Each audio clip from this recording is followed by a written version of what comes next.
inflation ilikuwa 9.6. Exchange rate ya Kenya, dola ilikuwa imefika 165. Ile ambayo tunaita reserves, pesa yetu ya kigeni, ilikuwa imeteremka chini, ilikuwa 5.7 billion dollars. Na watu wote walikuwa wamekubali ya kwamba Kenya itashindwa kulipa madeni. Leo Mungu ametujalia, ile inflation ilikuwa 9.6%, tumeteremusha imekuja mpaka 4.6%.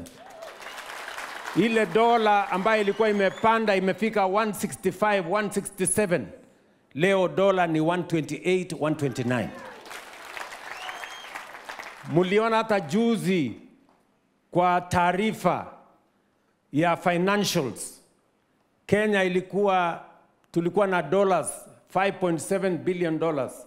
Saa hizi tumefikisha 12 billion dollars pesa ya kigeni. The highest dollar reserves in independent Kenya. Nyie mnanielewa? Leo ukitaka kwenda mahali popote, kama unataka dola kufanya nini, tuko na pesa ya kutosha, unaweza kwenda pale Central Bank, watakupatia pesa yako usonge na kufanya kazi. Tunaelewana? Tuko pamoja jameni? IMF 3 months ago wakatangaza wakasema uchumi ya Kenya sasa imepita uchumi ya Ethiopia, imepita uchumi ya Angola, sasa uchumi ya Kenya ni nambari 6 katika bara letu la Afrika. Haya ni maneno wale watu ambao hawaelewi mambo hawawezi kusema.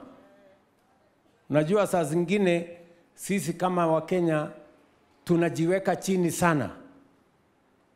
Tunadharau nchi yetu. Tunaongea maovu kuhusu nchi yetu. Hata kama kuna mazuri, hatutaki kutaja mazuri kwa sababu ya mashindano ya kisiasa.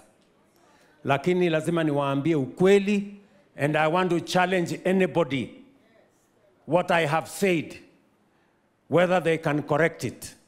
Tunaelewana? So maneno ya uchumi tumepanga vizuri.